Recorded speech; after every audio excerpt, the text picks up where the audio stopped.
Halina't pakinggan ang kwento ng buod ng Barlaan at Hosapat. Isang malakas at makapangyarihang hari ng India, si Haring Abhinir na isang pagano na naniniwala sa mga Diyos-Diyosan. Sa kabila ng pagiging pagano niya, ay marami na ring Kristiyano dahil sa pananakop ng ibang lahi. Pinakulong niya ang mga praile sa kanyang kaharian sapagkat hindi niya nais na maging Kristiyano ang mga taong kanyang nasasakupan. Nagkaroon ng anak ang hari sa katauhan ni Hosapat. Naging mahigpit ang hari sa kanya sapagkat ayaw niyang magkatotoo ang hula na magiging Kristiyano si Hosapat pagdating ng tamang gulang. Nagpatayo siya ng palasyo sa malayong lugar upang mailayo sa mga prailing hindi natatakot makulong at patuloy pa rin na nangangaral. Nag-utos din siya na paalisin ang mga praile sa kanyang kaharian. Dala ng pagiging ama, pinahintulutan niya na makalabas at maglaro si Hosapat sa labas ng palasyo. Ngunit may mahigpit na pinag-utos sa mga tagabantay na huwag ipakita kay Hosapat ang mga taong kanyang pinahihirapan dahil sa pagiging Kristiyano ng mga ito. Bantay sarado si Hosapat dahil na rin sa utos ng kanyang ama. Anuman ang gawin ng mga tagabantay, ay nagawa pa ring makita ni Hosapat ang kalunos-lunos na nararanasang paghihirap ng mga tao. Nagsimulang magbukas ang isip at maging interesado ang prinsipe tungkol sa Kristyanismo. Samantala, may isang matandang hari sa isang malayong bayan sa India.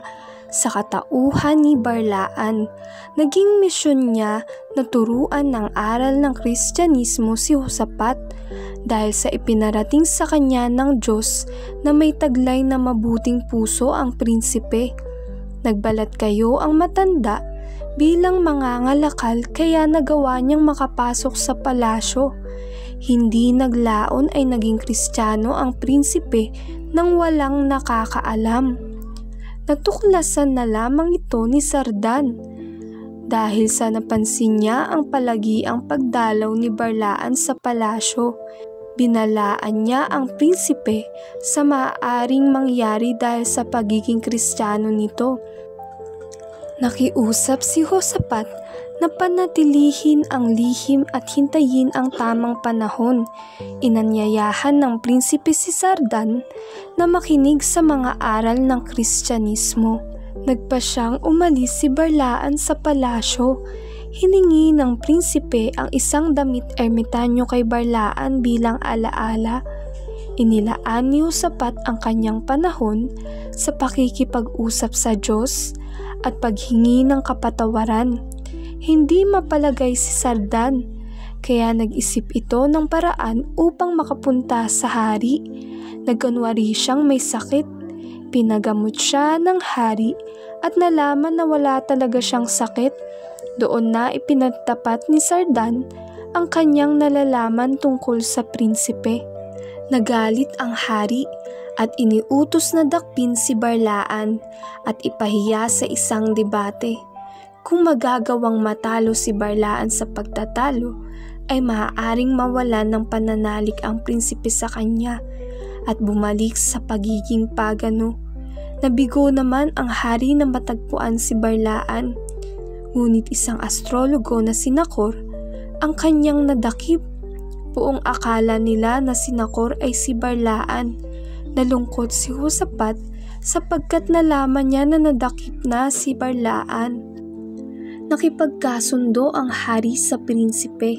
Kapag nagwagi si Barlaan sa isang debate, ay magpapabinyag siya at ang buong kaharian sa pagiging Kristiyano. Tinanggap ng prinsipe ang hamon ng kanyang ama. Dumating nga ang araw ng debate. Tanging si Zacarias lamang ang Kristiyanong pumanig kay Barlaan.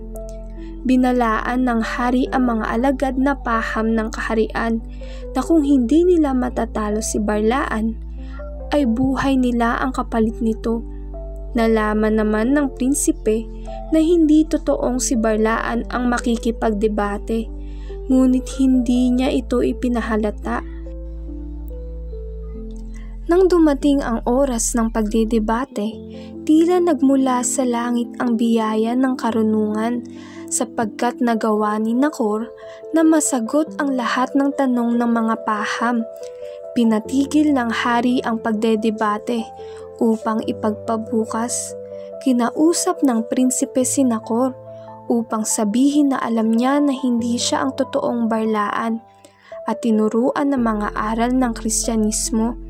Naging Kristiyano si Nacor.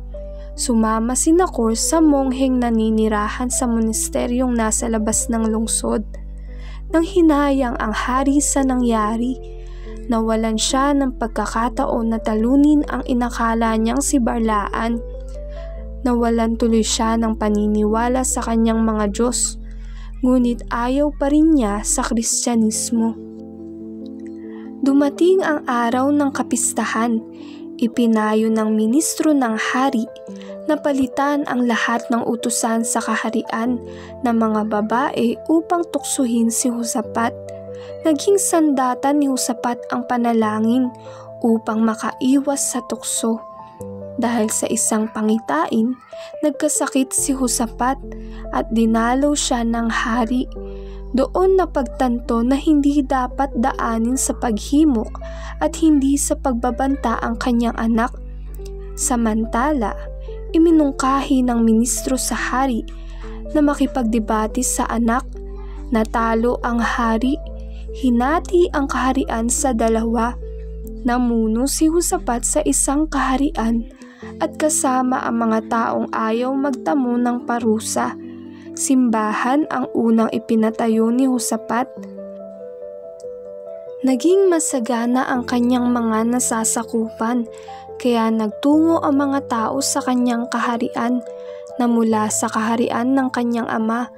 Napagtanto ng hari ang kanyang pagkakamali. Namatay ang hari sa paghihirap at pagsisisi.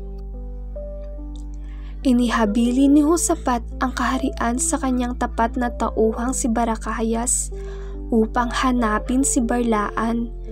Namuhay silang magkasama at iginugol ang panahon sa pagdarasal sa dakilang lumikha. Minsan, tinawag ni Barlaan si Josaphat upang sabihin na malapit na siyang mamatay. Hiniling niya na sunduin ang mga monghe sa di kalayuang monasteryo. Nakapagmisa pa si Barlaan bago ito malagutan ng hininga. Namuhay sa pagtitiis si Josaphat. Namatay din si Josaphat at inilibing sa katabing libingan ni Barlaan. Hindi na agnas ang katawan ni Barlaan at Josaphat, bagkus ay may halimuyak pa na masasamyo. Dinala sa simbahang ipinatayo ni Josaphat at doon inilagak ang katawan ng dalawa na ipinahanap ni Baracayas. Napabantog ang pangyayaring ito, kaya maraming tao ang nabalik loob sa dakilang lumikha. At doon nagtatapos ang buod ng Barlaan at Josaphat.